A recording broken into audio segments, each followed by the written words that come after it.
he went head on with a Scout. I watched that when the Scout hit. The wing folded up on one side and it was upside down, and it just kind of slowly went down from about 2,500 feet. Welcome to the Coffee and a Hanger podcast. In 1957, a 12-year-old Terry Holliday was wandering around his neighborhood in Anchorage, Alaska, and he happened upon a man rebuilding an aircraft engine in an old military tent. That chance encounter changed the trajectory of his life, and nearly 70 years later, Terry is one of the legendary Alaska bush pilots and mechanics. He's been awarded the Craig Taylor Award and the Wright Brothers Award from the FAA and was recently inducted into the Alaska Aviation Hall of Fame. He has amazing stories. He's rescued dozens of people with his airplane, and this is his story. Enjoy. Can you talk about young Terry and like growing up and when I ran away from home and all that? Yeah. Like you mentioned your father, and what did your father do? My father? Yeah. He worked out at Elmendorf. He was built up radial engines, recipient engines for civil service. And he was a guide. He was a registered guide. So are those aircraft engines? Yeah. Okay. They were on the old, like the 124 Globemasters, the big airplane. Got it. I mean, he was always building somebody's airplane in the garage or, working on that. So that's how I learned a lot of what I learned was through all of his buddies working on their airplanes. And I learned fabric, and I could weld two pieces together with a coat hanger, and it looked really bad, but it would stick, and stuff like that. But I learned all that through that. So when you were like early teens, you were learning that stuff? Oh, I was learning that stuff when I was 14, 15, 16 years old. Mm-hmm. And along the way in there, he was throwing in flying lessons. But when he said go left, I'd go right. We butted heads a lot. And it was only because he was always trying to get me to do something I didn't want to do, or, So we didn't get along real great there for a long time. Was he just like trying to assert his authority, and since you didn't go along with it, he sort of buckled down and you buckled down? No, he was trying to make me somebody that he wanted to be when he was young that he didn't get a chance to be. Okay. He went in the Merchant Marines when he was very young, lied about his age, and he was adopted, and he just didn't have the schooling, But he had a photographic memory. When I went to MP school, I brought home all my books after I got out of there. He read them once, and he went down and aced the test, both of them, and got his ANP, just like that. It was, and he never had a high school education. He never went to high school. Huh. But he was very smart. Did you have that? I don't have a photographic memory in this sense, but if I've gone somewhere once, I can go back there, and I have a ability to get a sense of, well, if I'm going to go over there, why don't I just go over here and cut this corner, And we didn't have GPSs and all this stuff when I was flying, And so you either looking at a map or you're follow an ADF or maybe a VOR someplace, but very seldom. Yeah. You're just more or less pilot looking out the window and figuring out where you're going, which way the rivers flow, which way the wind blows. You learn all those things. Okay, so back to your father. So you guys kind of didn't get along, but you're learning a lot. You learned a lot from him and his friends. Right. Do you want to talk about some of those people? And his best friend was Steve Novak, and Steve Novak, bless his heart, is still alive. He's 94 right now. He worked back in those days, he worked for Northern Consolidated Airlines. And when I was 12 years old, I seen this tent out next to this trailer, a GI tent, the old GI tent with a post in the center. And I looked in there, and I seen this guy working in there, and I started talking with him, and he was overhauling the engine out of his airplane, out of a PA-12. And we got to be friends. And then he got to be my dad's best friend over the years. And to introduce them. Yeah. So it all went that way, and I got to run. Steve would take me hunting. We'd go caribou hunting, moose hunting. He would take me places because he had time to do it where my dad didn't have time where he was working.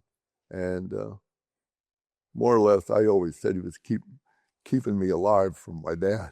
So and my dad used to take me out and leave me up at Camp Creek. We had a place up there in the summertime. And I had a blast. I could be myself and hunt and fish and do whatever I wanted. And just, in those days, you could actually hear, this is up by Lake Shalatna. You could hear an airplane take off from Lake Hood. Isn't that crazy? It's unbelievable that you could. Like a jet? No, like a 180 or 185 or Super Cub. The air was, there just wasn't. It was just pure, and you could hear it. That's nuts. I had some property out up Matanuska River, and when I would go up there, I was always amazed that I could hear jets taking off from International, but it wasn't amazing that I could hear them. It was crazy that I couldn't hear them in Palmer, but I could hear them further up the valley. Yeah. And I realized that it's just because noise pollution. We don't realize how much there is. Yeah. In those days, there just wasn't any. Yeah. And you never seen the fog over Anchorage like you see now. We did the same day airborne thing, in the mid 60s, and we'd leave at light in the morning on skis, go out and shoot a moose and come back and do that every day. And we never get fogged out. You never worried about not being able to get back to Anchorage or whatever. Now, let's say you do that every day for guiding. You were guiding people, and it was for money, but we were getting like $150 for a moose. But we were making money, and you'd pack it for that. It was like $150 to fly out, pack it, and everything. We didn't pack anything. We made sure that we could put the airplane next to the moose after he died, because you could shoot it the same day you flew. So you just found one that you could land next to. So the idea of flying, seeing an animal, I'm going to land next to this animal. Of course, you're not going to do 5 passes on whatever. You're just going to land, right? Right. No. So how do you? I mean, you just kind of like, it looks good. You're overstating landing next to the animal. Yeah. You're visualizing that you can taxi next to it after you kill it. So you see a smooth spot, a spot that you can get on. Then you go ahead and land, and you shoot the moose, and then you take the airplane taxi over by it. Got it. And when everything's froze, you can go over a lot of stuff that you wouldn't go over normally. And it wasn't really that bad. I mean, some days I'd get 2 moose. Some days I didn't have to go any farther than Point McKenzie. You catch them out there. There wasn't all that people out there then. There wasn't hardly a cabin over there. So interesting. If you caught, and it was cow or bull, it was just meat. People wanted the meat to eat, and meat was expensive in those days for the average guy, because to get it up here from the States, and we only had a couple stores in Anchorage. So back to your dad and all that, you were talking about running away. You want to tell that? We got in an argument over a part. We were changing the tail ski on his Super Cub. We were putting tail ski on him, and I dropped a bolt in the snow. And my dad just, for some reason, started chasing me down the road. Chasing you? Chasing me. Okay. He was mad. And I mean, it was cold. We had the Cub up on a deal under the tail spring so that they could change the ski and all this. And I dropped that bolt. So when I got home that night, I decided that I was going to run away. So I got my stuff kind of set in there. And when he went to work, I grabbed my stuff. My mom was already at work. I went and grabbed my stuff, and I grabbed my .22 rifle, and I went out and I hitchhiked up to the bridge at Kinnick. Mm-hmm. And then from there, I walked all the way up to the head of the valley, up above where that lodge with the helicopters is now. Mm-hmm. There used to be a little shack in there below that point that sticks out. Yeah. And these GIs would always go up there and kept it furnished with sea rations, and there was sleeping bags. There was everything there. And so I knew about that because I'd always go up there and hunt. I was gone for quite a while. I don't know, quite a while, maybe a week. And then nobody knew what I'd done. I didn't tell anybody what I was doing or anything. I just went. And then I seen some guy come walking up there, and he never seen the cabin because I never had any smoke in the daytime. I only run the fire at night. Just wow. And it was a wood stove, so I didn't want the smoke to be in the air. And this is a 15 and a half, 16-year-old kid thinking all this stuff. So you're pretty serious about staying. I was pretty serious about the whole thing. And I just got tired of getting clobbered when I didn't really deserve to be clobbered. Let's put it that way. So, and then another week went by, and it was probably 2.5 weeks or something. And then I heard this cub coming, and he flies around, and the gravel bars were like they are now. They're open, but there was ice along the edge and stuff, and he was on skis. So he landed out there, and he walked over, and we talked, and I said, well, what do you want? And he says, you got to come home. I do?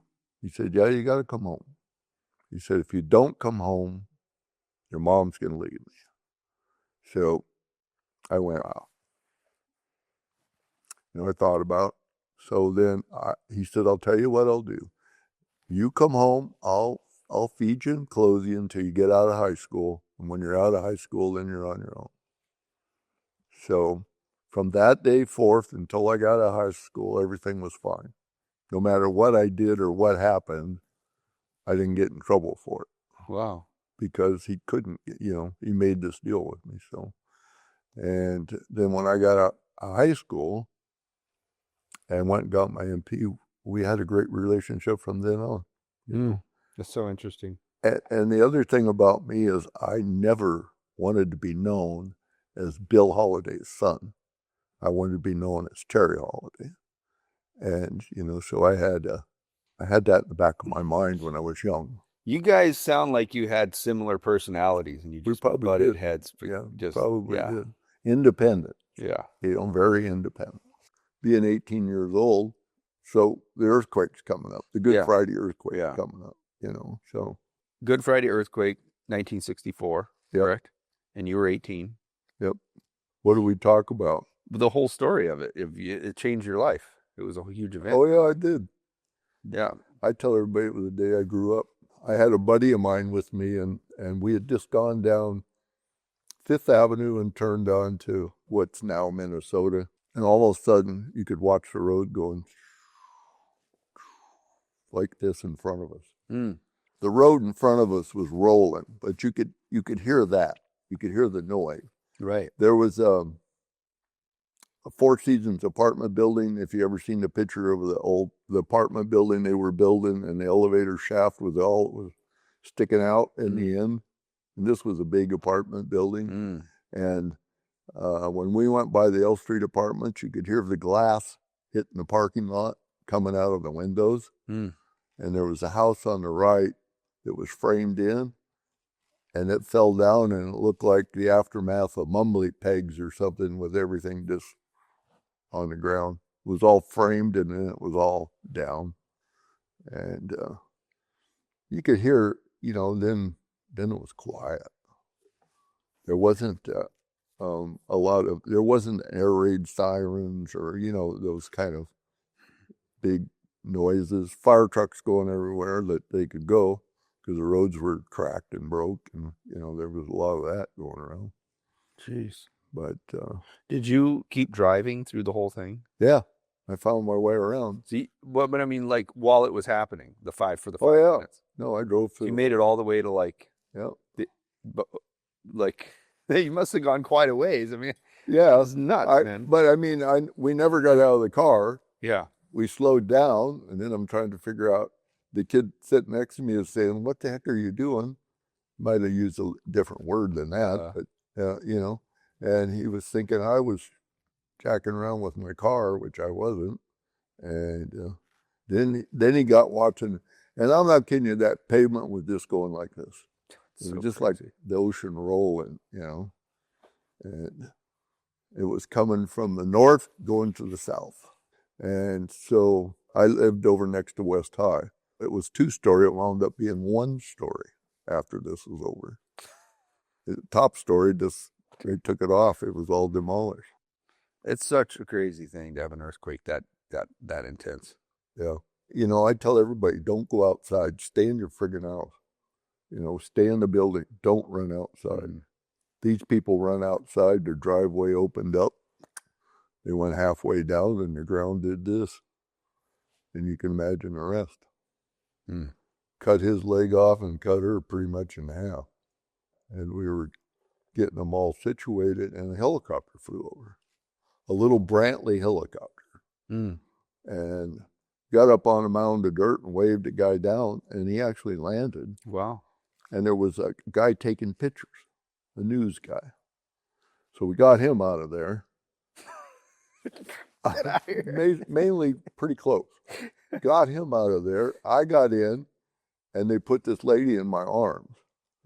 And then we went over to the bluff up high where the ambulances were and the police and everybody. It was fire people. Everybody was on there. Lights blinking, flashing everywhere. And we land there, and they get the lady out, and I'm sure she had passed. But anyway, we got her out.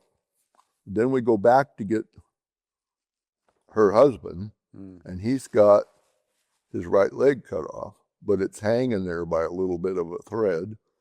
So we put him in my arms differently, and I'm holding him, and we lift off and we're going over, and I didn't have a hold of both arms, and he backhands the pilot right here. Just impulse, you know. Oh. And I thought, wow, this ain't gonna be good.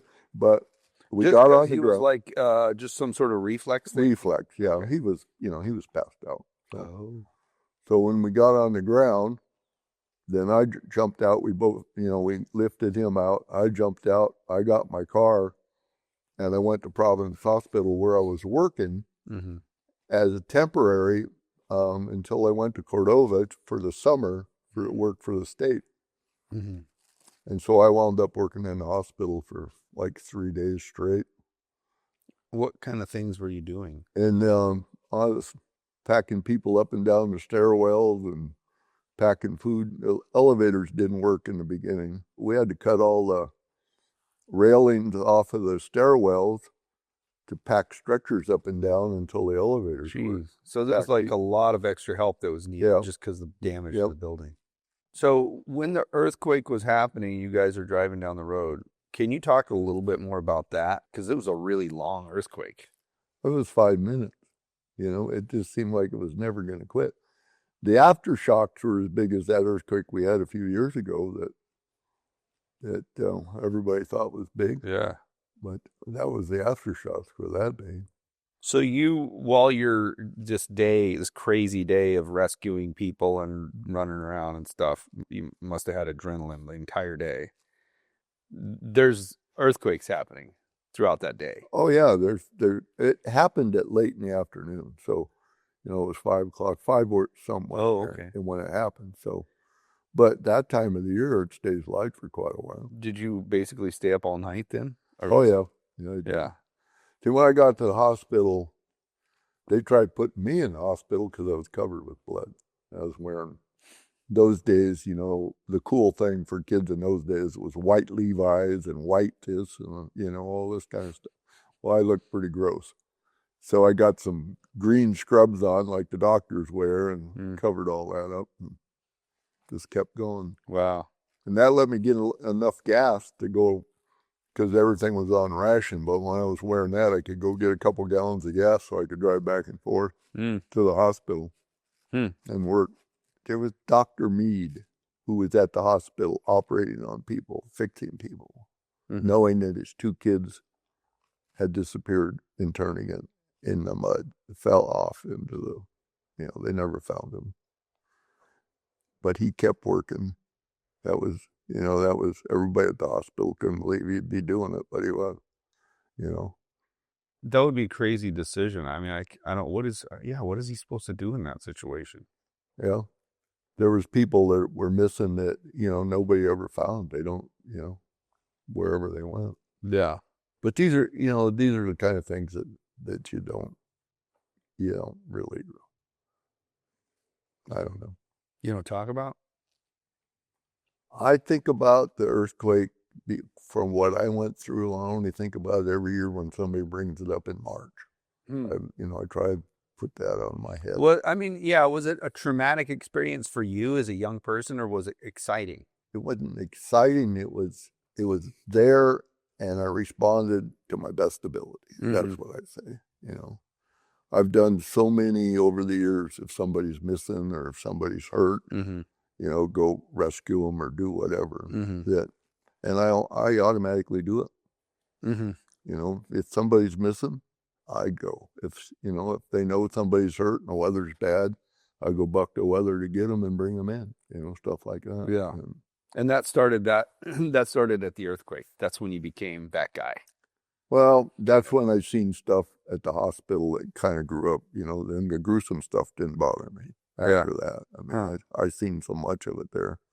That you get that part out of your head, and you can deal with it. Can you tell me all the different things you've done? Like, kind of just list them off, or like you've done fish spotting, you've been a mechanic. Well, I've done air taxi flying for I don't know how many years. I've owned 2 air taxis. I've flown for my first air taxi job was my first real commercial flying job, which was Tom Parker Park Air down in Cordova. And I had been doing his maintenance, working on he had a mall and a 180 and stuff in those days. And he said, "Hey, can you fly my 180 down to Florida and get some amphib floats put on it and bring them back?" And I'm like, "Sure, I can do that." And how old were you at this point? Oh, I was 20, 19 or 20, probably 20. And so I go down there and I get the airplane, get the floats on it, and go over and get a float rating real quick. But I've showed up with a float plane to get the float rating. That took an hour and a half or something. And I got my float rating. And then I come back home and drop the airplane off. And he says, "Well, why don't you come down and go to work for me?" And, I had been down there right after the earthquake, and I loved Cordova, the place, and everything was cool. I just didn't like being on the water, with the boats and stuff. So, and that's what I was doing for the state. It was we were putting the markers out for the channel markers out and stuff that nobody had been there before. And we were high and dry half the time running around. Where there had been a lot of water, there was none. So, so he said, "Well, why don't you just come to work for me?" So I said, "Well, I don't have a commercial." He said, "Well, get it." So I went over and it took me about a month and a half that I got my commercial. And so then I went to work, and then I had to get an instrument. But in those days, you didn't have to have the instrument. So I got the instrument afterwards. And I started working for him. And that was a flying job. That was a flying job. And we probably had the first beaver in Cordova, Homer, Anchorage on floats. Wow. Fish and Wildlife had a couple, and there was a couple in Fairbanks, but we had that. We bought it from Shell Oil Company in Colorado, and it was a civilian beaver. It wasn't one of these military ones that had been converted. So I started right out, get to drive a beaver, and then we got an otter and that. But then I discovered fish spot. And when discovered the fish spotting, as it materialized more and more, then it became pretty much a full-time job. Was it a big thing before you came along? I mean, No, it wasn't. Okay, so the first time you did herring spotting, do you remember the first time you did it? Yeah, I did. I remember we were out there, we were catching herring, and we thought we were really cool. We would take the airplanes and actually go up to the cork line and hook the cork line over the bow of the float and hold the corks up, so we thought. And then... What do you mean you take the airplanes? Oh, you land on the water? Yeah, you're on float. So you land on the water. And I remember one time over in Columbia Bay in front of Columbia Glacier, we were up there and we had 2 airplanes on this one set. And I'm over here, other airplanes over here, and the boat's over there, and the herring are boiling around and doing all their thing. This is before we knew anything about it, you know. And so we finally, when the tender got over there, we unhooked the airplanes and they did their thing. And then after that, we seen what happens when the herring take the seine. God. They would have taken our airplanes right with them. So the herring taking the seine means what? They put their tails up and their heads down, and they all want to go down. Okay, so can I describe it just for people? You've got the main boat, the seine boat or whatever, and then you've got a skiff. Right. And then does the skiff like go dragging the net around, or? Well, usually the skiff just anchors itself, you know, with power.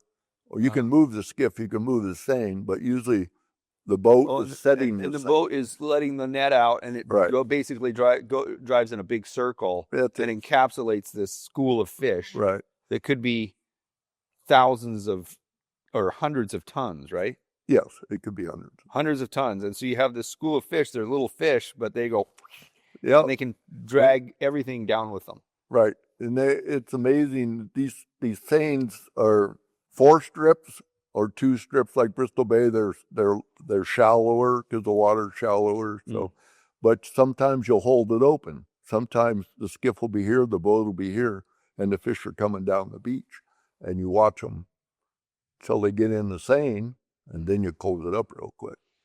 And you want to get it where there's bottom, so they can't go out the bottom. But if you're in deep water, that's where they can take the whole thing and there won't be anything left. What are they taking? Does it close up in the bottom? Yeah. Okay. Yeah, it closes on the bottom, and then when they get the corks all down, which is the cork line on top, they just swim out everywhere. They're just going out, you know, and I mean, they'll take a big seine and it'll just disappear. Hey guys, we'll get right back to the interview, but first, let's talk about the easiest way that you can support us in making more content like this. One of the most overlooked weight savings you can do on your aircraft is seat upholstery. In addition to losing an average of 5 pounds and as much as 45 pounds in extreme cases, redoing your seat upholstery will make you more comfortable while you're flying, add value and curb appeal, and can even have added safety margins. We'll talk about the safety features in another video, but for now, let's focus on weight savings. Some old aircraft were built when the upholstery and foam technology was, well, still using horsehair for cushion material. Not to mention that a lot of seats have several layers of upholstery stacked on top of each other. All this can add up to significant weight savings. This customer saved 8 pounds on just his Cessna 170 pilot and co-pilot seats. This customer saved 11 pounds on his Super Cub seats. We just put these seats in Jack's Cub. We saved, what do we save? 11 pounds. 11 pounds. Scotia over 11 pounds. That's pretty awesome. And this customer saved nearly 20 pounds just on his 180 bench seat. Click the link in the video description or go to sportaircraftseats.com to find out more. It closes on the bottom, and then when they get the corks all down, which is the cork line on top, they just swim out everywhere.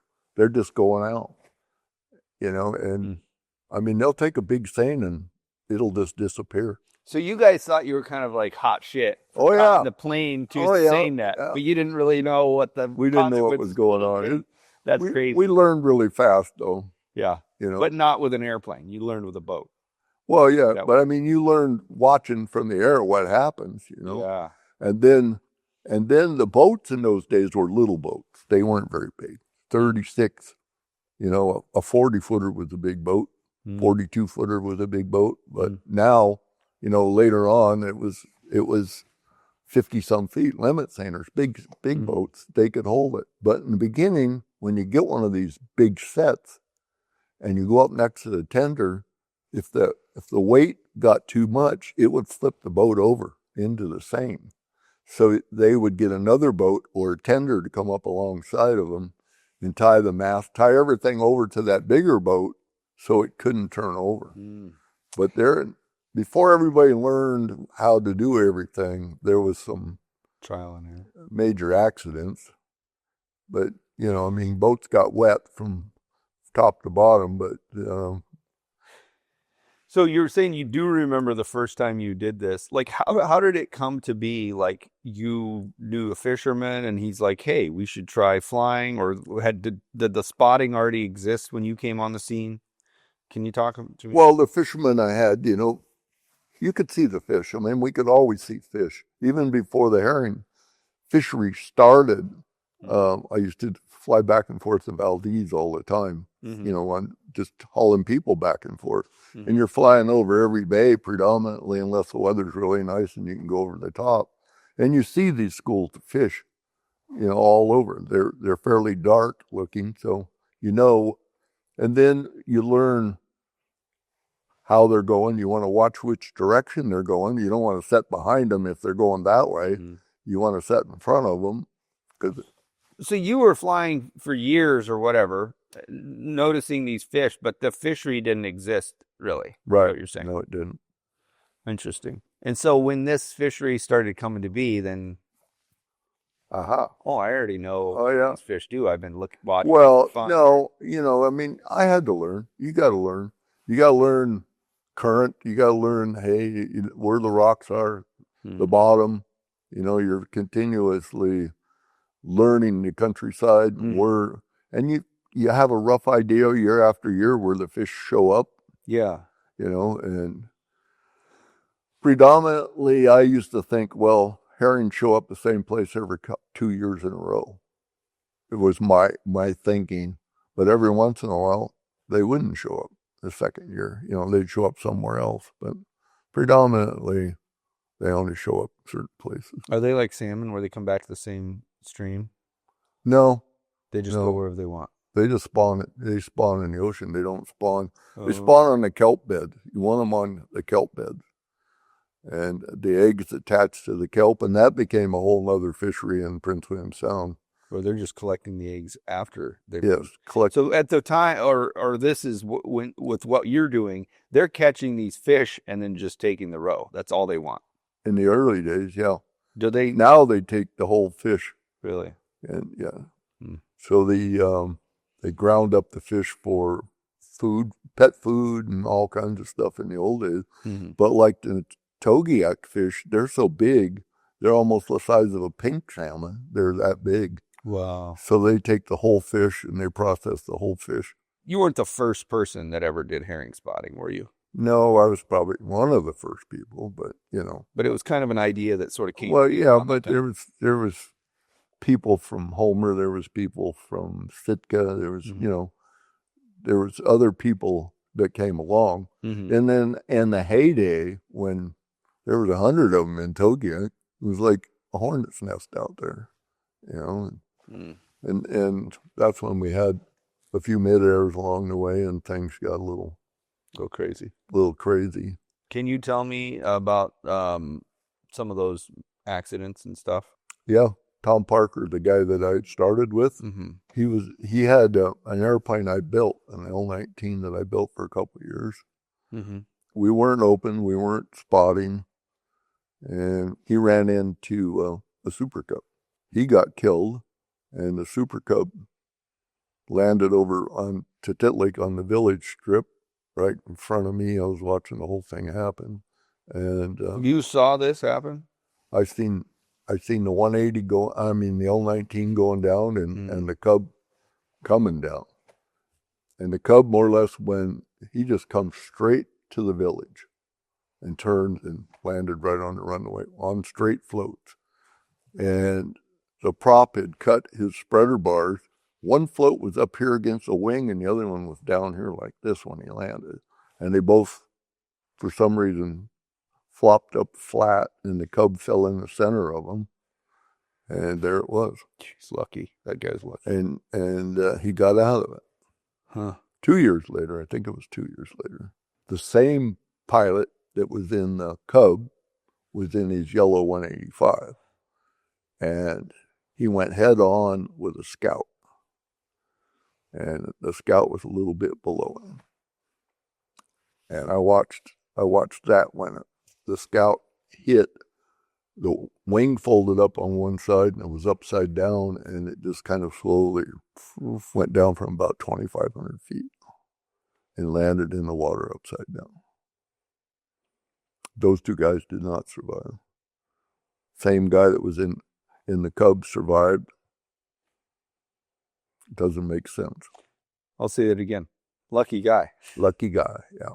Crazy. Very lucky guy. What are the odds? I wonder how many humans or pilots in history have survived 2 midairs. I don't know. He might be the only one. I mean, could maybe be, not. But I wouldn't want Probably that. some fighter pilots out there or something that have done it. I wouldn't want that distinction. Right. Yeah, no. That for so many reasons. It's so crazy. Yeah, it's crazy. Were you flying when you saw these? Not the first one. I was standing by my airplane just getting ready to get in it.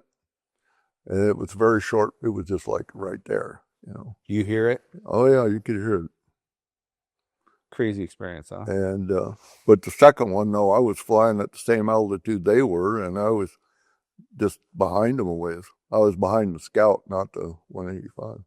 So we immediately, the 185 and me both went over here to Birchwood and landed, got him in as an observer in my hangar, and the Channel 2 news, all the news people were hounding and pounding on the door and wanting to see him and all this, you know, and we just kept it quiet.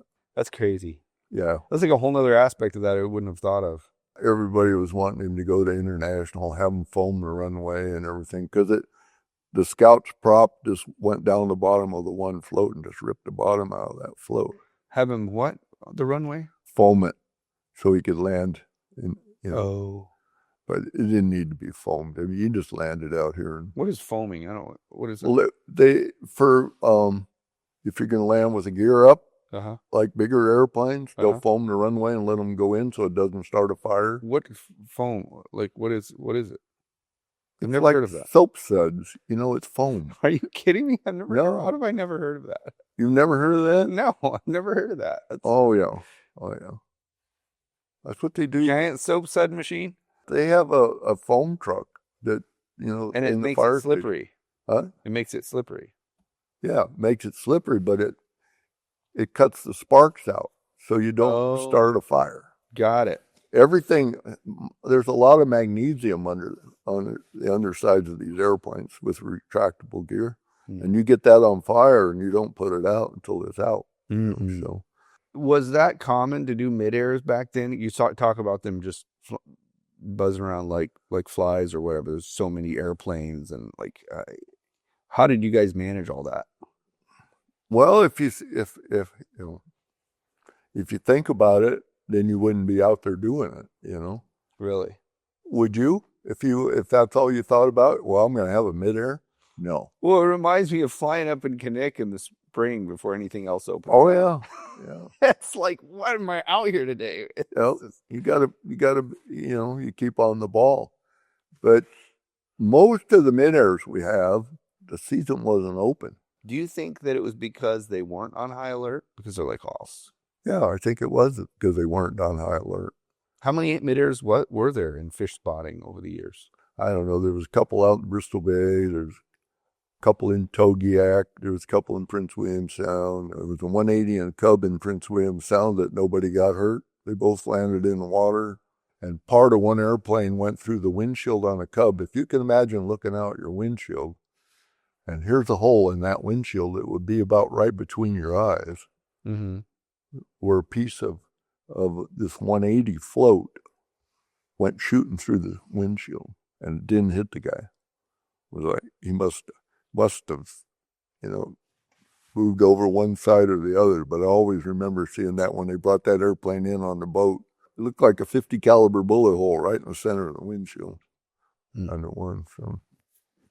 So part of the game for fishing, and I know this from being out in Bristol Bay, is that it's very competitive. Oh yeah. And I was just talking to a guy the other day, actually, since the last time we were here, and he was like, "Oh yeah, Terry was the guy that basically work it to where they would get a huge set and everyone else would come over and get nothing." Yeah. Okay. What were some of the strategies you used to accomplish that? Because I know you're trying to get your fishermen the biggest, you want to get them all for yourself, obviously. That's not an unreasonable thing. Right. Can you talk about that? Well, first off, you got to find the fish that you want to catch. Yeah. And how do you find them before the other guy? You find them for the other guy. And usually you find them the night before. When a lot of this stuff happened, like you're describing, it was when it was open. You could go find fish and catch them. You didn't have to wait for the department to open. It was open, all the time. Back then, they left it open all the time? Yeah, in the beginning. Okay. So anyway, you find them.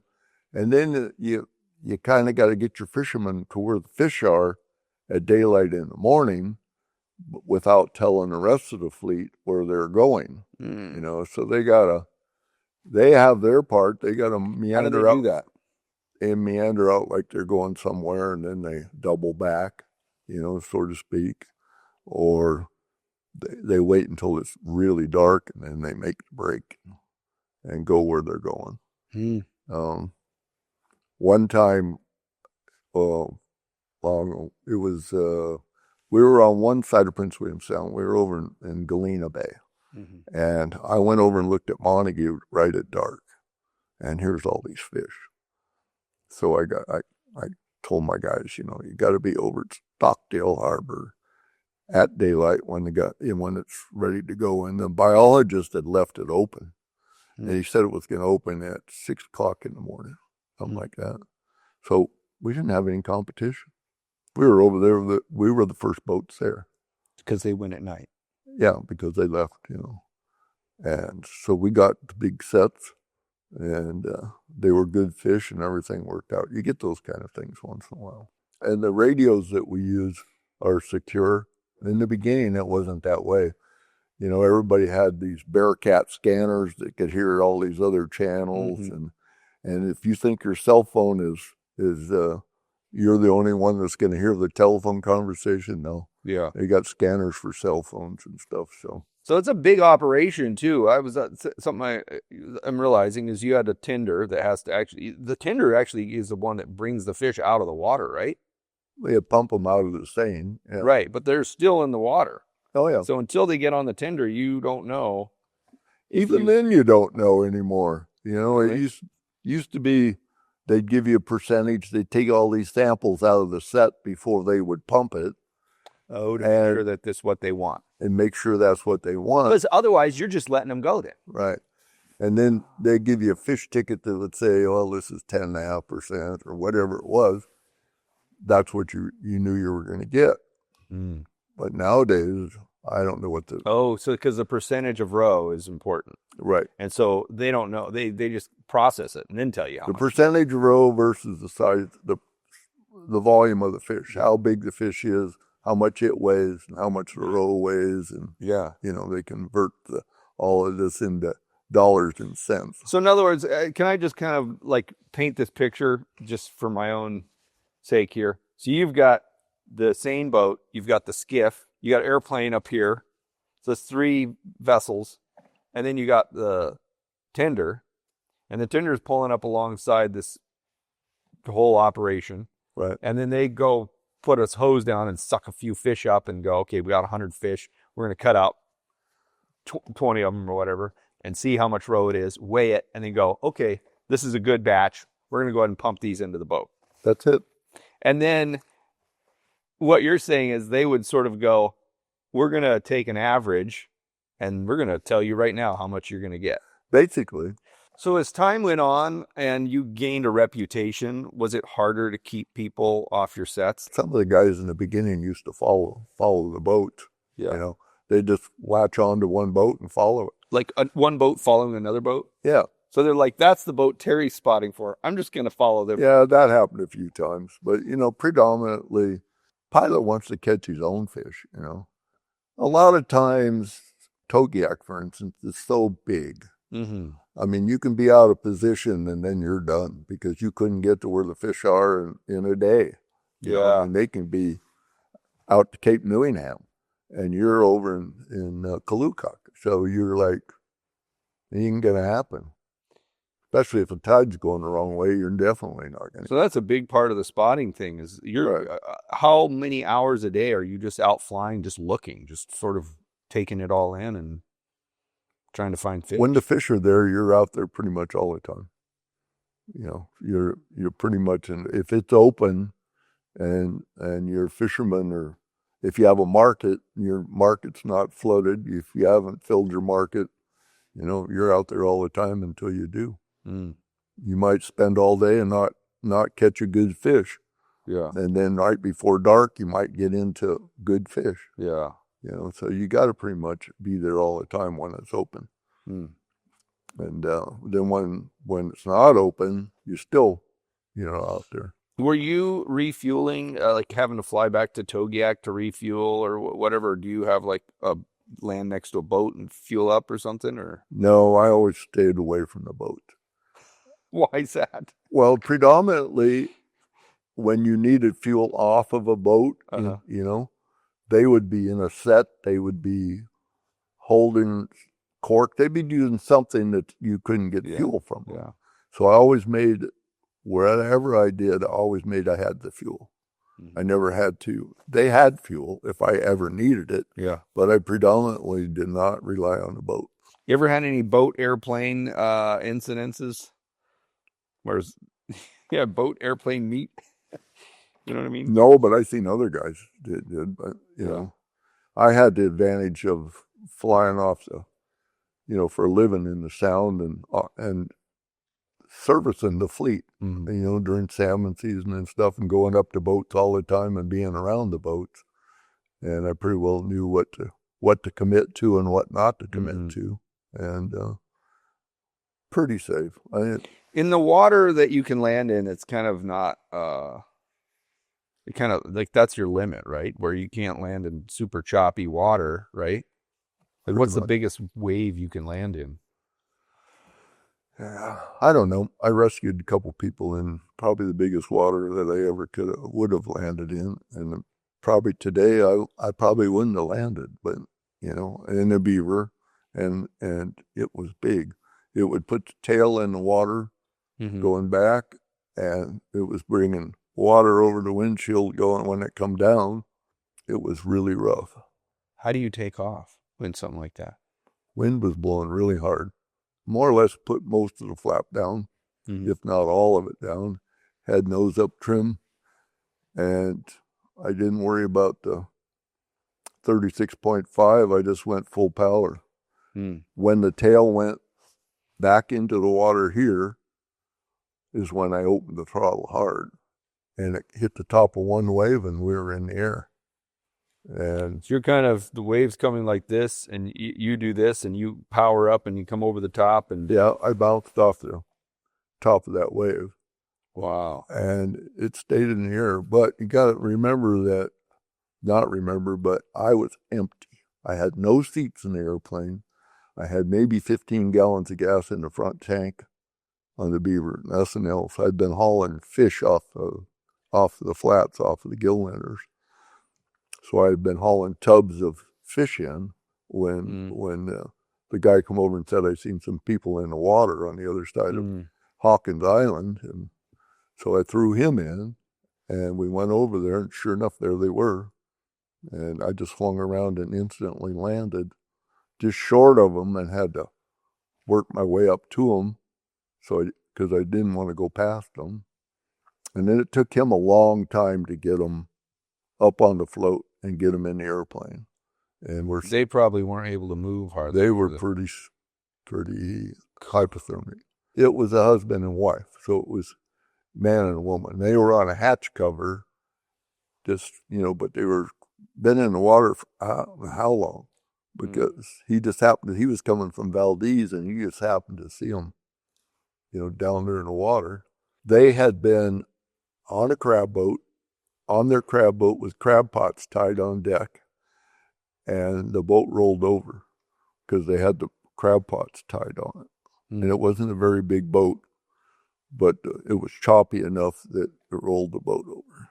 The sad part was I could hear him in the back. She was wondering about her kids. Oh.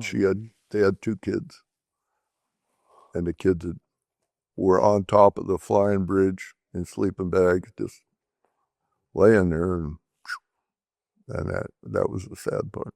Did you fly around looking for the kids, or? Well, there wasn't no use, I didn't have enough fuel to do much anything. I had to get back. Such a difficult decision. And that was a tough part. And then a bunch of boats went out from Cordova and looked, but they never found nothing. They never found anything of their boat either, other than the hatch cover they were floating on. I always wondered what happened to them, but, never found anybody that knew anything. You mentioned when you were talking about the earthquake that, that kind of set you up to be sort of used to gruesome things. And you had a lot of experiences where you had to deal with stuff like that. Is that one of those times? Mm-hmm. Any other stuff that you dealt with that? Oh, I'd brought guys in that drowned. After the earthquake, you couldn't just go across the flats at low water. At any time, basically, inside the bars. So you got all these bars outside. So they'd have to go out in the ocean and go down to whichever one they wanted to go through, and then they'd have to run the breakers to get in that slough. And several times, we lost really good people that would drown going through. Their boats would flip and one thing and another. Interesting. So, because they're trying to get through the breakers. Yeah. My saying is the ocean is just as unforgiving as flying is, Flying, you just don't pull over the side of the road and fix it if it's broke. And a boat, is the same thing. Yeah, you're just out there. You're out there. We were talking about the people that are just pioneers and roughing it and living in a cabin alone and some of the stuff. And you had kind of told me some of the experiences you had, encounters with some of these kind of people, prospectors, people hauling groceries over glaciers and things like that. Oh, yeah. Can you talk about some of those people that you've known over the years that you may have hauled or had come in contact with? I probably had a half a dozen old timers that I took care of, that I classified I took care of, because I would check on them in the wintertime when they were out. I'd take them out wherever they were trapping, where they wanted to go trapping, and dump them out. They'd put up their tents and do whatever they wanted. I had a guy that lived in Cape Yakataga, and he had originally started down in Icy Bay, and he whipsawed a double-ender boat together with the big long whipsaw hand by himself and built this boat. But for his groceries, the first couple of years, he would walk from Icy Bay to Yakutat. And if you ever looked at a map, he had to go around Icy Bay, all the way across Malapinas Glacier, and then he had to walk around. And I don't know how he got all the way across the glacier to get up into Yakutat, but he did. And then if he couldn't catch a ride with a boat back, he'd walk back and pack everything. How many years did he do that? This was in the 30s he did that. So, I don't know. His name was George Nelson. He was quite an old guy. So one day, my dad and a couple other friends were down from Cordova, and it's blowing southeast, and it's just a nasty day.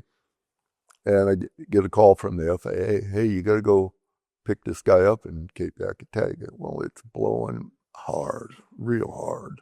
Took me 2 hours and something to get 90 miles down to Yakataga, and it's blowing like hell. But we got the guy in there and strapped him down. And George is saying, "You guys didn't have to come and get me. I'm ready to go." He said, you didn't have to do this." What do you mean ready to go? What do you mean? Upstairs. Oh. He was ready to go. Anyway, he had gangrene. He had a strangulated hernia, and he had gangrene. Oh. And he was puffed up really bad here. So anyway, we got him to town, went to Anchorage. They cured him. He come back down, took him back down to Yakataga. And about 5 years later, get this call. George is dead. Yeah, I don't know what happened. He was cutting his firewood, and this guy was in his late 80s, early 90s. He was cutting his firewood, and he fell a tree on himself. Jeez. Go all those years and then end like that, it was like, wow. But anyway, he was a good old guy. And I had another guy that every year he would go out someplace different most of the times, and he had different dugouts is what he would go into a bank and cut it out and put a door and stuff in front of it, and he'd spend it in the wintertime trapping, and then he'd Living in a show back up in Cordova somehow, and I never figured out a lot of times how he would do it. But one time I took him up to the Bremner River, and in the wintertime, snow's real deep. Where do you want me to drop you? Just right over here, right there. You see my place right there? Well, you couldn't see anything. The snow was knee deep to a tall giraffe. I mean, it was deep snow, fluffy snow. So I landed, and he had 2 potato sacks, them burlap potato sacks. And that was all of his food for the winter. And this was late November, early December. Come spring, he come walking in the office at the air taxi, and he was like, "Where'd you come from? How'd you get here?" And then I hear the story that he had taken some willows and bent them up and put an old moose hide around them, and he floated down the Copper, and they pulled him out of the water at the $1 Million Bridge and gave him a ride on into town. So someone saw him like floating on the water. This like he looked like, from what they said, he looked like he was half drowned, but that's how he did it. Those guys were tough. I mean, they were really tough, Why do you think they did that? That's always been fascinating to me. Like the decision that I don't want to be in a city or a town in society. I'm going to go do this thing. And then not only, like, I can imagine me saying, I don't want to kind of do that. It's sort of a challenge. I'm going to do it for a winter and to say I did and whatever. They're out there when they're 90 doing it. That's where they're comfortable, I guess. Yeah, they're comfortable. Plus, they make a living. I mean, fur and those days. Well, why do you need to make a living if you're going to live in? I mean, you're going to live in a cabin but entire life. If you half of them were married and had families, but they would go out there and trap to make money. Oh, and then they'd come back and live in town in the summer. Yeah, they'd live in town, but I mean, trapping season was only a couple months. Yeah, 2.5, 3 months. So and got it. Back when fur was worth something. They'd make some good money. But predominantly, you never seen a kid do it. You never seen a young guy. It was all the old guys. When you came along, it was. Yeah, when I came. So those are the guys that are sort of left over from that era. Then. Yeah, I learned a lot from the guys that I was, And then I run trap line with the airplane quite a bit. Well, that's the lazy man's way of doing it, right? It's the lazy man's, but it was also, it doubled up because half the time I was going on a paid flight to Cape Yakataga or Icy Bay or Yakutat, whatever, and I could run my traps. And I used all killer traps, all conibears. I never used leg hold traps. And so everything was always dead. I learned to put pink survey tapes on the jaws so I could fly by and look in the cubbies and see that it was still set or if it wasn't set. I had a way of doing it. Yeah, so you do it efficiently while you're working. Basically. Right. Wow. And the animals didn't suffer. As much as you see my walls, you'd think didn't care about the animals, but I do. I don't like to see one suffer. I've heard you like wolves. Oh, I love wolves. Yeah, they like to kill me many times. But they would like to what? I said, they had liked to kill me many times. Several times they almost won the war. Really? You know, a couple different times I did stupid things that were, or like, I was always by myself because I could shoot by myself. Tell me of a time you got in trouble. So it's late in the afternoon. I had just shot 2 wolves, and they were laying up on a bench, an area that was up about 1,000 feet above everything else, maybe 1,500 feet above everything else. And I'm looking at it, and I'm thinking, what am I going to do? The snow's pretty deep. I knew the snow was deep. And I'm on wheel skis. So I dragged this place a couple times, try and push the snow down a little bit. And then I realized, well, there's 2 big humps that are far enough apart that if I can stop on this hump, then I can go off and fly off the end, and then it just drop off and fly away.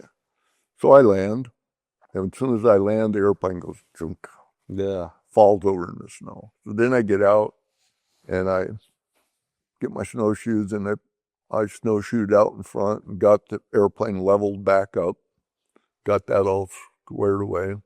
I went over and dragged the wolves over and put them in the back of the airplane, and then I started snowshoeing out a ways, and I figured, well, this would be far enough. I couldn't believe that wasn't far enough, but I didn't go to the edge like I should have.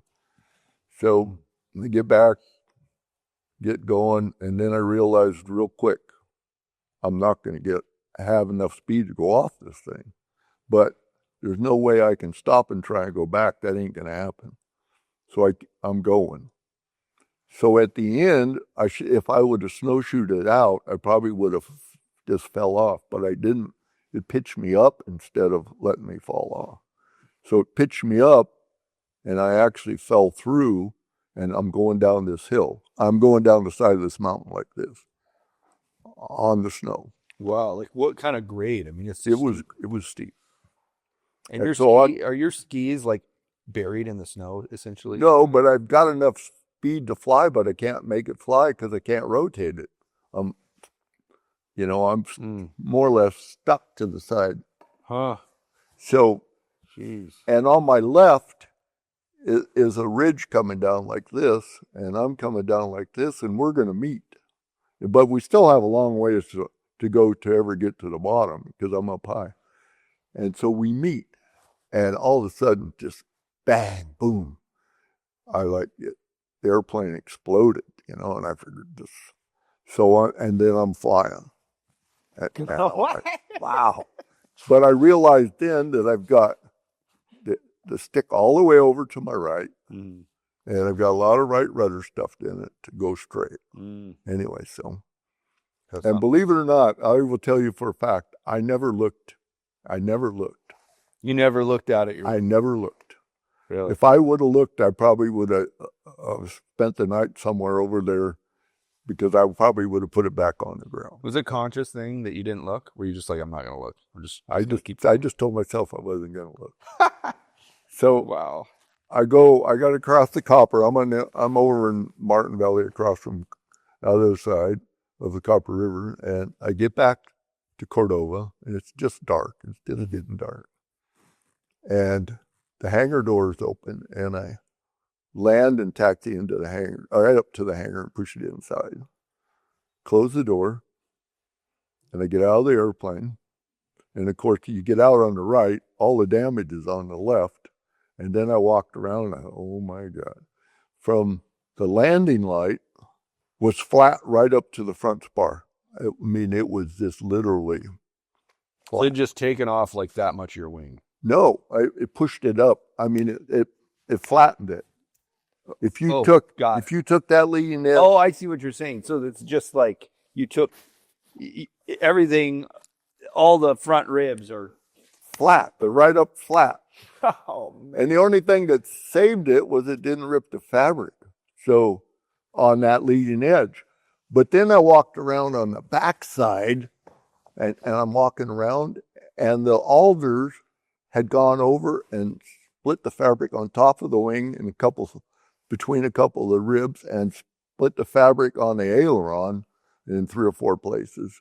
and crinkled the trailing edge of that aileron. And so, and what I had done was those alters that were on that ridge, I had hit them head on.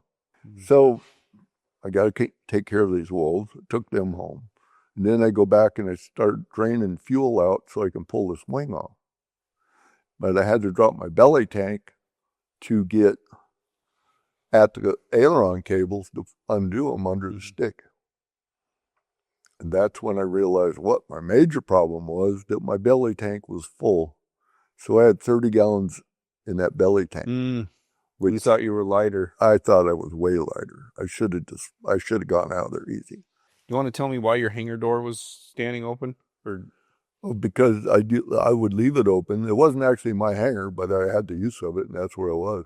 But I'd leave it open so the fish cop couldn't come in the hangar when I had wolves or in the airplane, because you wasn't allowed to be shooting them. There was no aerial gunning. So you would leave it open and taxi in? Close the door. Did they ever catch you doing that? No, they could have a few times, but they never did. They chased me enough. The one guy one time, he when I was dropping off some wolves up at the fur buyers, I took them out of the back of my truck and threw them on the ground. About the time he showed up, and then I looked and there was a buckshot just fell out of one of them. So I put my foot over it and was rolling it out. And I'm like, I'm sure he's seen it, but he never said anything. But, yeah. Yeah, he probably was wanting something a little more definite. Oh, I don't think he really cared. He was one of them guys that didn't really care. He didn't fly.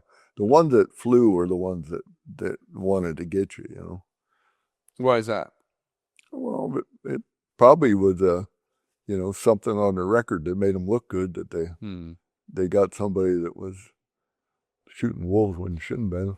By the way, I mean, there's a lot of reasons to get upset about people that break some of those rules. Like if people are doing sheep hunting and, it's like the sheep population's in danger. What we're talking about here, and I don't want to say like, oh, you were fine doing that, but we're talking about a law that came about because of disagreements on how the wolves should be managed, right? Basically.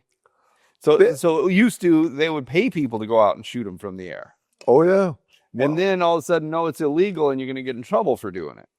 And then, but the wolf population still sort of needs to be managed. It does. And that's the reason they had the bounty on them. And they were worth $50 a piece bounty. Were you getting bounties then? Oh, yeah.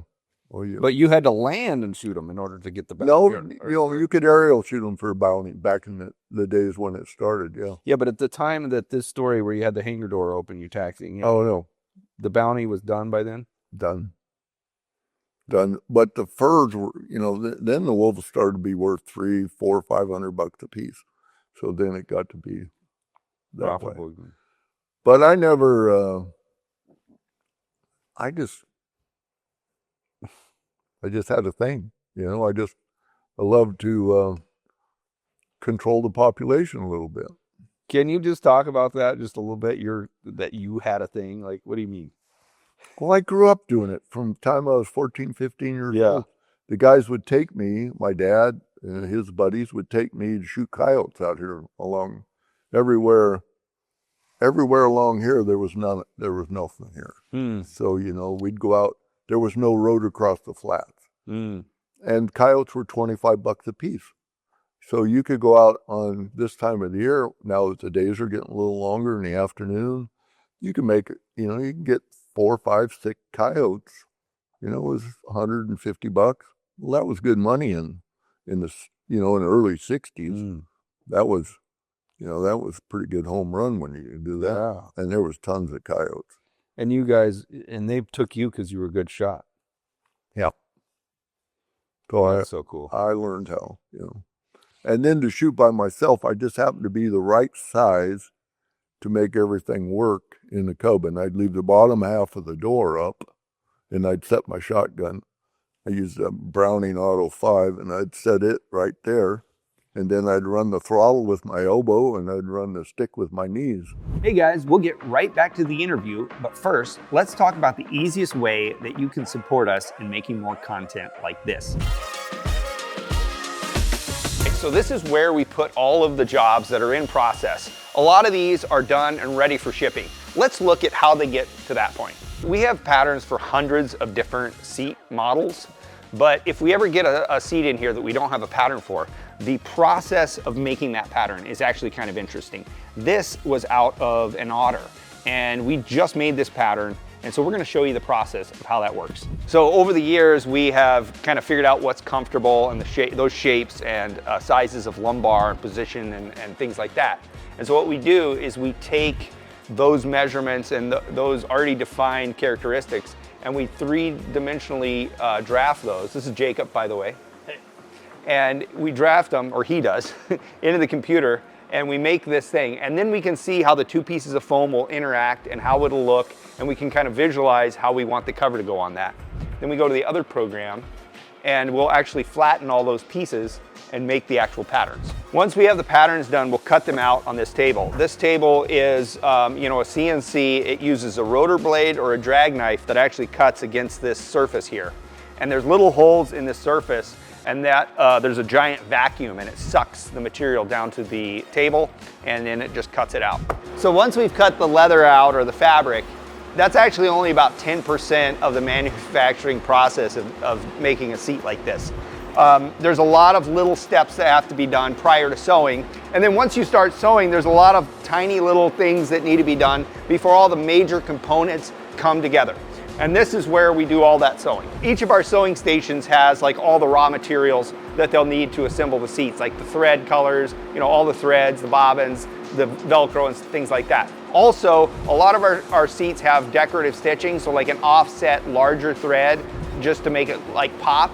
And so when we do those jobs, there's two sewing machines that we'll use, one with the decorative thread and one with like the regular color thread that matches the leather. Once the covers are done, the foam will get stuffed into the covers, and they'll laminate everything together, and it'll be this beautiful finished product that's ready to install on a frame.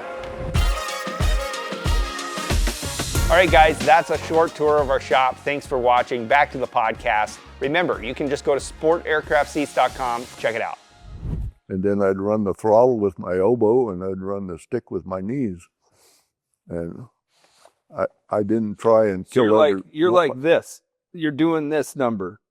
Yeah. And you're resting it there. When I would shoot. By yourself. Well, when I'd shoot, I'd pull my elbow off, I'd shoot. But I'd hold the airplane with my knees. And I'd kind of flying along. Okay, time to shoot. Yeah, and I didn't slow down to where it would stall. I kept it going, and I stayed up a little bit. And I went and learned by taking these old square 5-gallon gas cans and throwing them out on the ice and practicing, flying around shooting them and watching where the pellets hit on the ice and stuff. You could figure it out. And when you got the speed of the airplane on top of the speed of the shot, it increased your range by quite a bit. Do you shoot in front or behind? Behind and low, because everything's going like this. Got it. Not way low, but enough low and enough behind. It depends on what they're doing. Coyotes run a lot faster, so you can shoot a lot closer on coyotes than on wool. It was a lot of fun. I just enjoyed it. To me, it was, I don't know. There's a couple other guys that had a history of doing it that liked to do it, and you're just kind of like, was it more enjoyable when it became illegal? Not really. It was just more enjoyable to win the game, so to speak. So it was more enjoyable. It was in time. Oh man. Okay. Yeah. It was just like when they passed the law no same-day airborne for big game. I waited till the second day of the moose season, and I was out flying around, and here's a nice mulligan bull standing right where I could land. And it was like, well, I could have spent the night because it was the second day. So I landed and shot that moose. We're talking umpteen years ago. Yeah. I shot that bull, gutted him, skinned him out, put him in the airplane, went home, hung him in my shop, and that was my one time that Mm-hmm. I was, what did I say? It was Aboriginal rights, I think is what I called it. But, we've been used to doing it for so long that take it away was bad. Mm-hmm. Why don't we just do this? Let's just kind of shoot through some flying stories. I mean, we've been telling stories, but you want to just tell me some of your top stories that you have? So you want another rescue? Yeah. I'd been out running my trap line that day, and there'd been a lot of snow showers going through. I get word that 180's missing on the flight to Cape Yakataga. It was an air taxi flight. Mm-hmm. But anyway, during the night, the C-130 had flown up that route high Mm-hmm. and got a visible fire flamed up. They seen the flames up, and it was on a glacier, on Bering Glacier. So about, 3 o'clock in the morning, I got up and I got my cub ready. And it was a moonlit night. I mean, I could see. It wasn't pitch black. Mm. And a couple of guys helped me get going, and I took off. And I was on straight skis, so I headed down there. It was still dark when I got down there, but I could see the outline of this airplane scattered up the glacier. Oh, geez. And I could see prop, landing gear, one wing, all this stuff scattered, and then this fuselage was kind of like this. And picture the winds blowing about 25, maybe 30 down the glacier. Well, And so I'm figuring everything out. And I come in and I land, and then I kick my airplane down as much as I could because I didn't want it to blow away, and I didn't want to walk just over to see a couple dead bodies laying there. And actually, I heard them talk, and they're arguing. One guy is saying I heard an airplane, and the other guy is saying it's still dark. It's got to get light before. Anyway, long story short, I go over there, and Al, the pilot, had the passenger in the sleeping bag, all comfort, blocking the wind right behind the fuselage. The wind was going over the top of the fuselage. And Al was always taking more gear than you needed to survive, survival gear. Mm. But anyway, he kept that guy going. And so I got talking with him, and I ran back, got on the radio, and told him to send an airplane down because we were told that the helicopter from Anchorage wouldn't be down to search until noon. Well, this is 6 o'clock in the morning. I wanted to get something going, so. And 185 came down, and we loaded the guy in the airplane. I told him to leave the seats. So there wasn't any seats for the airplane. Mm-hmm. And we loaded him in the airplane. He had his pelvis was all crushed on one side. Oh, geez. So we just kind of picked the sleeping bag up and everything. I walked over the sleeping bag over him and put him in the airplane, and then put the pilot in the airplane with him. And the airplane went back to town. So I'm getting ready to take off, and here comes the helicopter. They had left Anchorage and never told anybody that they are. Otherwise, we'd have left the guy there. I mean, that's what their job was. Yeah.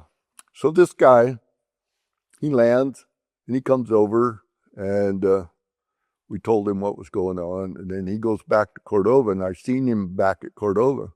And he started chewing my butt for picking him up. He said, "You didn't wait for us." Well, you never notified anybody you were coming, so it was one of those kind of deals. What's the closest you've ever come to dying yourself? I know I asked the man upstairs several times, if you get me out of this one, I promise I won't do it again, And then the next day, you're right back at it. When I said yesterday that I wouldn't do it again, I mean, on the coast, the weather can change so fast. I Mhm. mean, you just can't believe how fast it Yeah. change. But you know where you're at all the time. Yeah. You get to where you fly at a certain altitude and learn every point along the beach, every point, Mhm. You know where this spot is or that spot. If you come to a river, like I told you before, a lot of times you come to, like Seal River comes right off the glacier, right off that real cold water. So there'll be fog right there, but you go just mile through that fog and it'll open back up enough that you can. And you just fly through the fog? Oh yeah, well you're not going to turn around in it. So once you're in it, you're in it. And you just stay on the gauge. I mean, What would you say to a young person who's listening to this? Like, would you you think he's a dumb shit. what? That's what you think. You would say what? I said the young person probably thinks that I'm a dumb shit, but we didn't have the navigation stuff. So, I mean, we didn't, GPS, I probably would have done something really bad if I'd had that, I mean, you could do anything you wanted, but they don't teach them how to fly now. They teach them how to look at the instrument panel. They teach them how to look at a GPS. They teach them how to, do all these things. They don't cover up all the instruments, cover up the radio, Yeah. and tell them to go somewhere. But don't you think that aviation is safer now Does it look than like it was? I don't know. What do you think? Does the accident rate look like it? I don't know. I mean, It don't look like it to me. It doesn't look like to you. I mean, if somebody just look out a window instead of looking at the gauges, they might have prevented some of these mid-airs, that they've been having. I mean, there's been so many mid-airs here lately down south, in America, as I call down south, and they're from Yeah, we have had kind of a bad run this year, it's been aviation in bad. general. But on the whole, I think it was a whole different. We didn't have a lot of these fancy airplanes, back in those days, 170s, 180s, 185 or the early 206s, that was the airplanes. Then the Beaver come along, but there wasn't a lot of those kind of accidents really that we have now where there's 10 people in the airplane and, everybody dies, or 6 people in there, 206 and everybody dies, those kind of things we don't have. I was kind of standoffish for a long time. And it was because I kept losing so many friends. Back in those days, if they didn't drown, they killed themselves in an airplane somewhere, and it was just like you get to be a guy's friend and then he's gone. You get to be a guy's friend and then he's gone, and I think a lot of it, that was the way I was. I built up kind of a wall, is the way I looked at it. Yeah. And it was hard, I mean, I like to help anybody. I was always, Johnny on the spot to go help somebody. But it was hard to sometimes to be somebody's friend and then see him die, or it was, Did you ever think that would happen to you, that you would die? Oh, I might have, had it in passing, but I never thought it would. I still don't, Yeah. It's I don't know. There were so many times that it could have and would have and should have, but it didn't. Yeah. That I just figured it wasn't going to be my thing in an airplane. But I always had this thing I didn't want to burn in an airplane. I remember seeing burning airplanes and, pulling people out of the aftermath, and it's not my thing. That's terrible. It's very terrible. Yeah, when you walk up to an airplane and it's been wrecked, do you ever hesitate and go, do I really want to go do this? No. I mean, you got it. You done that? Yeah, I've done that. I've done it more than once. You pulled someone out of a burnt airplane? Well, I'll pull them out, yeah. If they're a stranger, it's not, it's just another thing. But if you're a good friend or, then it's a whole different thing. But yeah. You've done that with a good friend? Yeah. Talked to a guy one afternoon and told him not to go and went out and found him dead the next morning, right where I knew he would be. Him and his wife. I told him, don't go. These snow showers are too intense and they're too long in between. Wait till tomorrow. He didn't wait. And he was dead within, I would have bet you he was dead within 20 minutes of leaving the airport in Cordova. And I knew right where he would be. I turned the corner going up the copper, and I could see the airplane sticking out of the snow, just the tail of it, you know. How did you know that's where you would be? Because the snow showers were, the way they were coming through, they were just really super intense, and they were quick. There wasn't much in between. You didn't have an hour in between them. You had a few minutes in between them. They were moving really fast. And when they said he was overdue and didn't get anywhere, you know, they said that night they were looking. I said, well, I'll bet you I know where he's at. So I went out there first light that I could get out there, and there he was. So, Jeez. and they had hit vertical. I mean, he was in a whiteout. How does that happen? Where he just sort of lost his bearings as far as if he was pointed up or down, and what do they call that? When you lose all perception of Vertigo. vertigo? Yeah. You think that's what happened? Yeah. It was, I want to say it was Thanksgiving, and he needed to be somewhere, and he was trying to be there at all cost, you know. Cost him and his wife their lives. Yeah. Do you know the thing about 3 accidents? What? They go in threes. If you start looking at it, they go in threes. Like historically? Huh? Historically, that's how it works? Historically, No, I didn't know the thing about threes. there'll be 3 accidents. Kind of right with each other. Yeah. And it's kind of a weird thing, but that's usually the way it happens. That You is got how the one in New York, you got the one in Nome, and there was another one, where was it? Somewhere down south at the same time. Everybody got killed, you know, and they were all bad accidents, and they were all last year we had 3 right in a row. There was a guy or what was the one down in Keener? very Was that short this year? period of time. That was last year. Oh yeah, where those guys spun in. Mm-hmm. And then there was like 2 other ones, right? Yeah. Right with that. Yeah, it's if you want to call it, I don't know what it is, but that's the way it usually happens. Why do you think that is? I don't know. It's always something I've always kind of wondered about, but if you look at it, it kind of has that way about it. I have a theory for my personal flying sort of theory, which I don't have enough experience to substantiate this. But my thought is, when you're in a mindset of desperation, that the outcome's not going to be good. Just period. Like if you're like, oh, I've got to do this, or like you have this, the heart starts beating, and you're going to go into a situation. No. I've always been able to never give up. Yeah, if I get myself in a jackpot, usually in the weather, I don't give up. I mean, I just keep flying and flying and you know, never give in, so to speak. Mm-hmm. Never. It's hard to describe, but when you're pushing weather really hard, Mm-hmm. and if you make that turn, a lot of times that turn to go back around, that's when you hurt yourself. Mm-hmm. You know, because historically you'll lose a little altitude or something will happen. Or it might be worse behind you than it Might is. be already sucked back in behind you, one thing or another. So I've always resisted that urge, and it's hard sometimes. I mean, I like, should I? Mm-hmm. No, I'm not going to. Should I? No.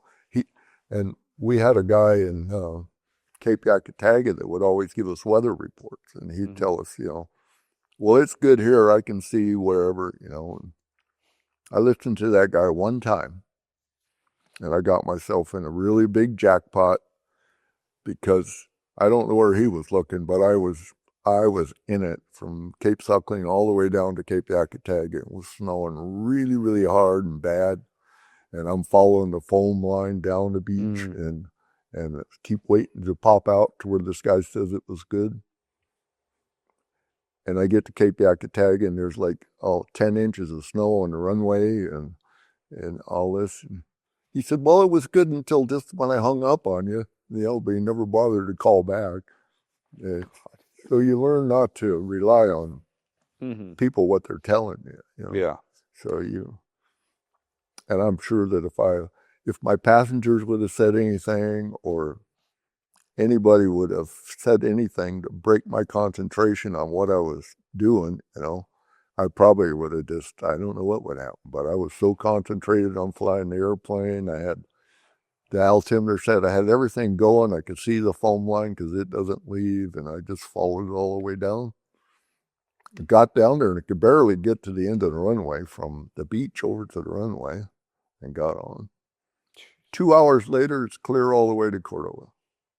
You know, I mean, it blew away, and it was nice. Yeah. Experiences like that, did you, toward the end of your career, start being more conservative and going, I'll just wait an hour?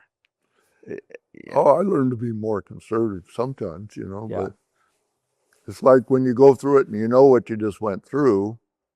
If it was at your, you know, at your minimums, then you just turned around and went back. Yeah. You know, what your minimums were wasn't necessarily what somebody else was.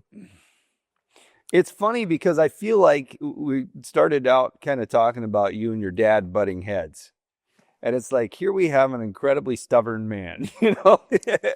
but that's the thing that saved you all those times when you're just like, no, I'm not going to give in to this weather. I'm going to make it work. I'm not going to give up. When you're in a situation, maybe you shouldn't have gone into situations, but once you're in them, whether it's your own doing or it's just a fluke weather front or whatever, you don't give up. You don't give, you know, because some people, they just give up and they die.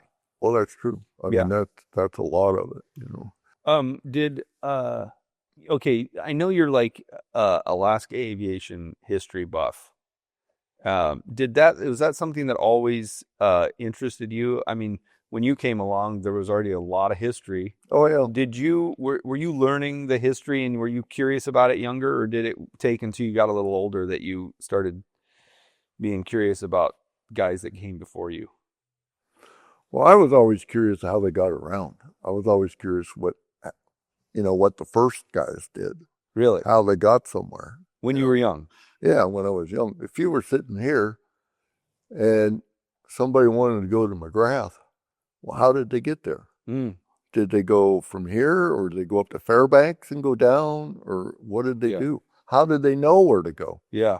How did they know Merrill Pass? How did they know Rainy Pass? How did they know Schellenbarger Pass? How did they know all these different places? They didn't.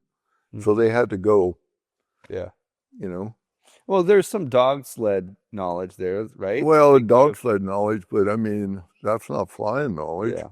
You look at the guys up at Nome and Kotzebue and all those places up there that how they got around, you know, in the whiteout conditions in the wintertime, and how they navigated. And, you know, how they kept their engines warm enough on some of those old early airplanes to, you know, to get around. I recently finished the book. It's like a biography of Mudhole Smith.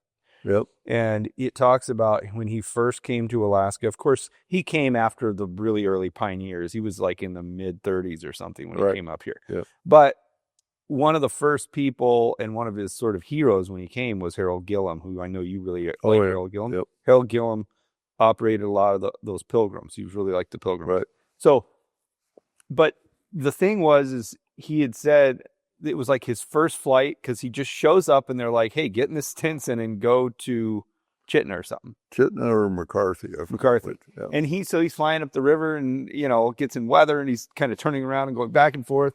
But he had read somewhere or heard a rumor or something that Harold Gillum, the real bush pilots, don't ever turn around in bad weather. Yeah. And when I read that, I was like, did they really say that? Like, oh, it's a macho thing. But what I'm getting from you is that actually wasn't a macho thing. It was more of like a safety thing. You don't turn around if you get stuck in bad weather because it's safer to keep going.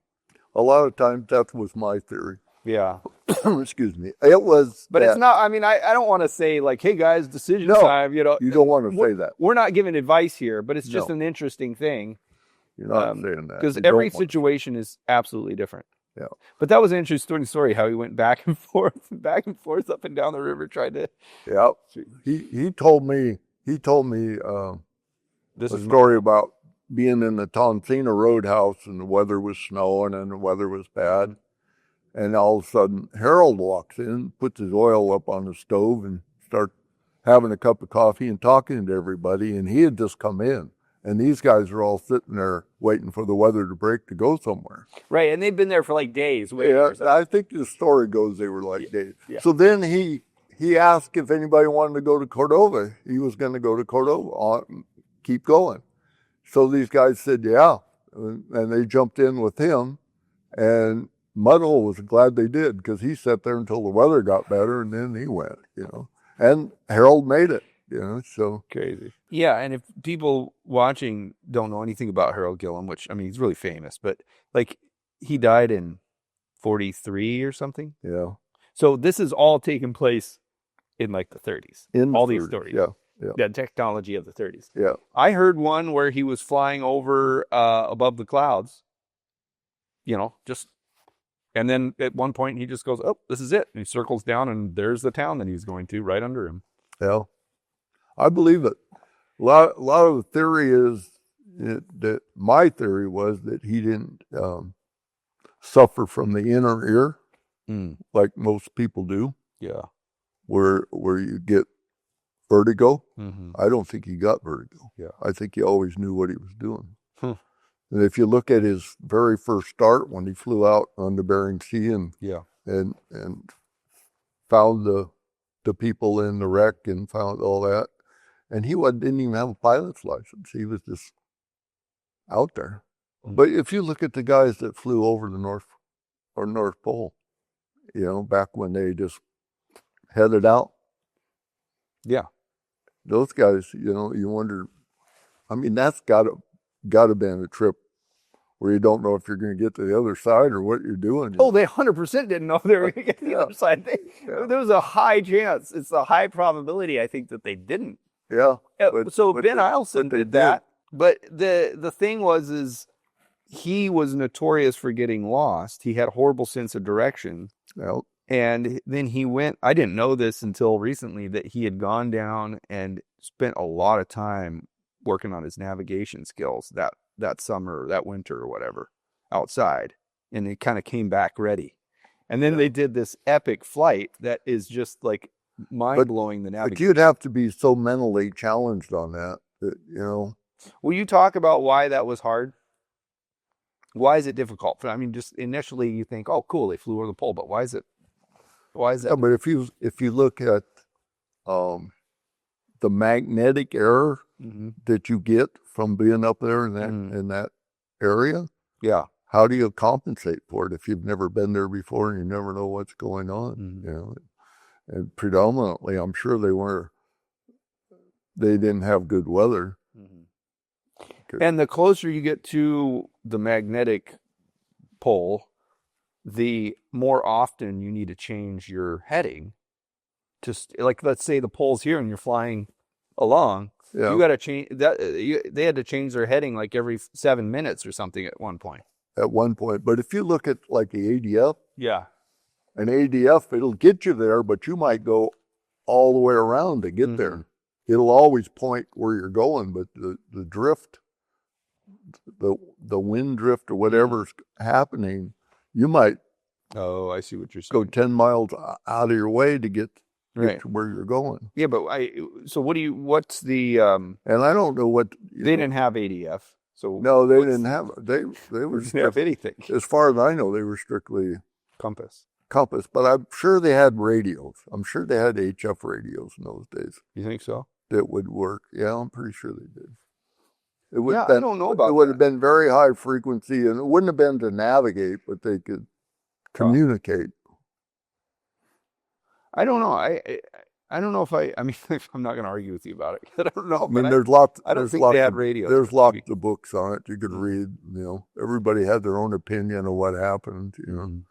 But how it went. Yeah, but I'm talking about the flight they did where they ended up in Greenland or something, somewhere over there. But anyway, yeah, that was a pretty epic thing. Oh yeah. Can you imagine when you finally seen land over there? You go, oh, can you imagine how much you were anticipating it? Your eyes were probably about this far out of your head looking. You're like, whoa. I love it that you're into that because I think you're fascinated by that in the same way I'm fascinated by like your era. And I think that's really cool. I like hearing about how people did things that today we wouldn't have the skill because we haven't cultivated, Yeah. like the walking and stuff. I like the Pilgrim because you look, here's a Model A door handle rolling the window up and down on the side, so you can see. And then you look at that airplane, if you're like following a river, following some in bad weather. Mm-hmm. I mean, you can just roll the window down and you can just follow the trees and go as far as you know. As long as you know where you've been there before and you know what's there, it gives you a whole nother option, to go. And that airplane, you don't see the cowling, you don't see anything in front of you. You see part of the prop, and that's about it. So you're just kind of looking. You can limited visibility. Really see out of it. You can see how old timers push their way around. And you don't have the passengers. The passengers are down below behind you. You're up there by yourself. You don't have no distractions. No distractions, and you can just concentrate on what you're doing. Fist fighting down there, and you just feel like, whatever. Who cares? So when you were flying it, did you ever just go low on a river and just follow down and try to be? We had pretty good weather everywhere. But you never. I mean, did you ever kind of just go, I'm gonna take this thing out and have a little fun, or was it all business? Oh no, I mean I flew it around quite a bit, just out and about, but I had it up Kinnick and landed on bars up there, a couple times, and what was that like emotionally, mentally, sort of getting in that plane and kind of thinking about stories that had to do with that plane and like the history of aviation? Was it sort of a surreal, emotional moment? It was really good when we went on the 100-year celebration of flight and went around all the different places and talked to some of the people that actually were involved in that airplane back in the day. That's when it was really good. I think I wanted to talk to you about the museum thing and the Hall of Fame induction, right? Yeah. Have you thought about your legacy? I mean, I personally think about my career goes both sides. It goes as far as mechanicking and building airplanes, repairing airplanes, doing all that side, and then the flying side. So I have both sides. Mm-hmm. And I have the Wright Brothers Award for the pilot, which is 50 years with the FAA for safe flying. Mm-hmm. And then the Charles Taylor Award is for 50 years of working on airplanes. And I've got 55 years with an inspection authorization with an IA. So, and I had to have, crazy. You had to have a A&P 3 years before that. So I'm like at 60 years. So, and that's my legacy. And then I like to be known as somebody that helped people, teach people when I could, and always be known when somebody was in trouble, I'd go do whatever I could to you put your life at risk. Put my life at risk to go help somebody else. Mm-hmm. And I did that way more times than you can imagine. Yeah. And never thinking about, and I didn't really think about it in the sense that I was putting my life at risk. I was thinking about, well, I can do this. Yeah. It's a difference. Not thinking about your family at home, you're just thinking about that family or that person, and you go do it. I don't know what people think of my history, but I'm sure there's my history is a spectrum. And I talked to you about for a long time about I didn't want to do your show because I didn't want to sit here like I'm bragging. I won't say I was better than anybody else. I'll say I was luckier than most, Yeah. But I always had a professional way about me. I did things the same all the time. I always checked my gas for water. I hated water. It's a bummer. I always made sure. I don't think I ever run out of gas intentionally. I mean, unintentionally. Intentionally, I did a couple times, but I knew what I was doing and I knew I could land there and put gas in the airplane. And so you ran it out of gas and then Dead stick. spot and fish a couple different times when I Okay. was really hot and heavy and had things going. And I knew that if I kept turning, I had enough to level out and land, but if I kept it in the turn, it was going to quit. Can you tell me this story? Can you from the beginning? Oh, well, I'll tell you, one time I was setting a boat on salmon, a big school of dog salmon, and they weren't jumping so the guy couldn't see them. And I'm trying to keep him going around and keep the one, and the engine quit.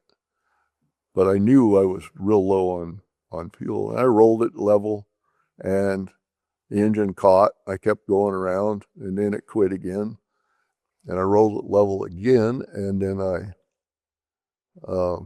finished the set, and then I went ahead and landed. Got a couple jugs out of my float and dumped it in the wing, and kept going. But it was those kind of things. But I never really, I never run out of gas, period. Yeah. How beneficial was it to your flying career, to your piloting career, that you were a mechanic? It helps a lot. Like how? You understand things that, the average person might say, oh, God, I got to get on the ground, or I got to do this. And you can see what's happening, and you can keep, you Keep flying or whatever. keep flying the airplane until you get to somewhere you want to go, Mhm. And one time was going across the Copper River. We've been having lots of rain and freezing rain and snow, and so we started to get some good weather, and I got the airplane going, threw Hunter in the back, and Bud Woods was there with me and his cub, and he got going, and he was a little bit in front of me, and we said where we were going to meet because he didn't have a radio. So I told him where we'd meet on the other side of Copper River. So we're going along, and I just started out on the Copper, and the wind's blowing pretty hard down the river, and the engine just quits, just like dead. And I'm like, So I flipped the valve, nothing happened real quick. I mean, it just literally, there was no belts, there was no nothing. So I landed behind this big sand dune, snow drift and stuff, left myself enough room that I could get out so I didn't have to try and turn around that wind. And I'm sitting in the airplane, and the wind's rocking us, and I'm trying to think what I'm going to do. And I had my Leatherman with me, and the only thing I could think of was the mags, because when you run out of gas, it doesn't just happen like that. So it had to be fire. So this was an old Cub, not the one I had for 50 years. This was a different one. And I reached under there and grabbed the P-lead wires in the bundle, and I clipped them. And I hit the starter, and it fired right up. And I'm thinking, so I go ahead and take off, and I go over, and I meet my buddy. We land and start talking. He said, where you been? I said, I had unscheduled stop. Yeah. And it was like, so what had happened, the inside of the airplane was all frosted up, and when it started warming up, the water started running down the side window from the skylight. Mm-hmm. And the old mag switches that were on the side of the Cub in those days, they were backed with a piece of cardboard on it, kind of like stuff, and then that was kind of protected the back of it. Well, that got iced up, soaking wet, and that's what caused the mags to short out, was that switch. Needless to say, that switch was gone, and they put a key switch in the panel and did away with all that. But that's being a mechanic. Yeah. Should we wrap it up? I mean, I feel like we probably got enough stuff, don't we? Okay. We're done. Oh, maybe we should do a little lead into it. I usually say something like, I freely. Well, you can say what you want. Well, what do you, I mean, okay, I have a question for you. One last question. As someone who was closed off to doing this in the beginning, this is scary for a lot of people. And primarily my contribution with this podcast is the time and energy I spend trying to talk people into doing it. Right. Well, So- you have expended a lot of time and energy trying to talk me in. Okay, so I mean, obviously we haven't released this yet, so you haven't gotten that side of the experience, but do you have anything to say to other people that might be considering doing this? Well, I think it's, after doing it, I Mhm. think it's easy. It's pretty cool, Mm-hmm. especially knowing that you're going to get to look at it before everybody else does. And if you don't like something, they can take it out. You can take it out. Yeah. It's comfortable. And like I told you before, I didn't want to come across as bragging, oh, I've done this or I've done that, you know. Yeah. Yeah, I just don't like that. But I think that understanding the value that you bring or that any of these guys have brought to the table is important. And I appreciate that. A lot of times, just in the life you've lived or the experiences you've had, just mundane things to you, other people can find value in. And I think that's what some people don't understand.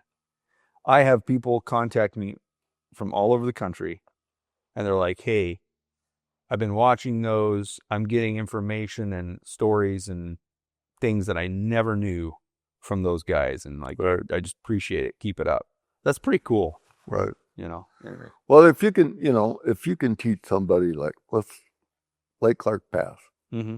you know, you keep to the right, going to the west, you keep to the right, coming back to the east. You do those little things.